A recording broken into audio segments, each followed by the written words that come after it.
नमस्कार, आप देख रहे हैं आर्या न्यूज। मैं हूं आपके साथ पल्लवी सिंह। रुक करेंगे इस वक्त की कुछ बड़ी खबरों की ओर। कोरोना वैक्सीन को लेकर कई सवाल उठने लगे हैं कि आखिर ये वैक्सीन कब तक सुरक्षा देगी।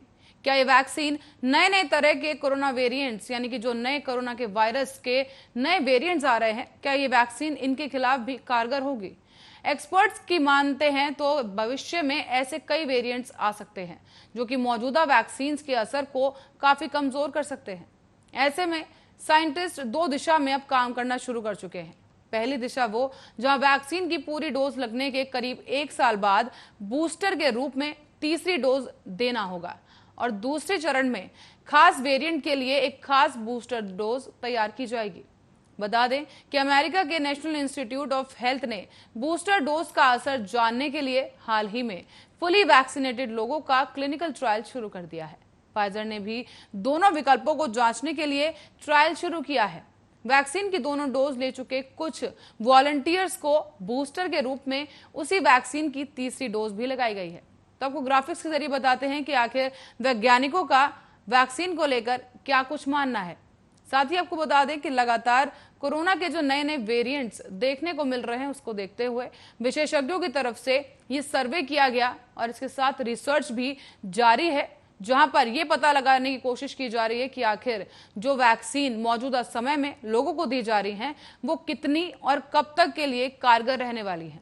और इसी बीच ये जानकारी ये भी सामने निकल कर आई है, ये कुछ तथ्य निकल कर सामने आए हैं जिसके दौरान आपको बता दें कि इनके अनुसार वैक्सीन के लिए भी अब ट्रायल शुरू कर दिए गए हैं, यानी कि जो लोग फुली वैक्सीनेटेड हैं, यानी कि दोनों वैक्सीन की डोज लगवा चुके हैं, उन लोगों पर ये ट्रायल किए गए हैं जिन्हें बूस्टर डोज के रूप में एक तीसरी वैक्सीन दी गई है, एक तीसरा बूस्टर डोज दिया गया है, ताकि कोरोना के जो नए वेरिएंट्स आ रहे हैं उनको जांचने के लिए जो है ये वेरिएंट की डोज दी गई है, ताकि जो लोग हैं उन पर ये वैक्सीन का ट्रायल किया जा सके।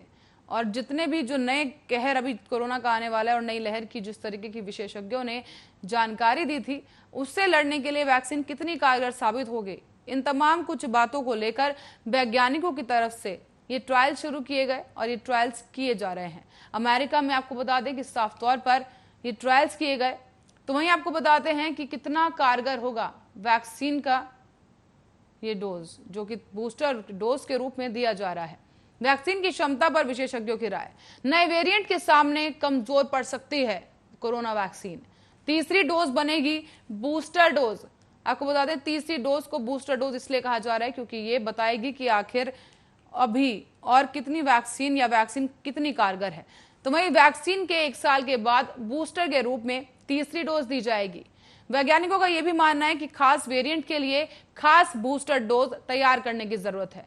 फाइजर ने भी दोनों विकल्पों को जांचने के लिए ट्रायल शुरू कर दिए हैं।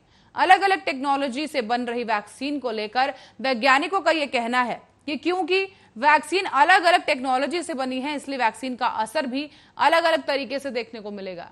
तो वहीं mRNA मॉलिक्यूल्स पर आधारित वैक्सीन का असर भी अलग तरीके से देखने को मिलेगा। तो वहीं दो तरह की जो वैक्सीन से पैदा हुए म्यूटेंट्स हैं, उसके बाद भी अलग असर इसका देखने को मिलेगा। तीसरी डोज बूस्टर डोज बनेगी, यानी तीसरी डोज उन लोगों को बूस्टर डोज के रूप में दी जाएगी जिनकी इम्यूनिटी टेस्ट की जाएगी कि दोनों वैक्सीन लगवाने के 1 साल बाद उनकी इम्यूनिटी क्या कोरोना के खिलाफ लड़ पाएगी या नहीं। ऐसे में वैक्सीन के 1 साल बाद उन्हें बूस्टर डोज लगाई जाएगी।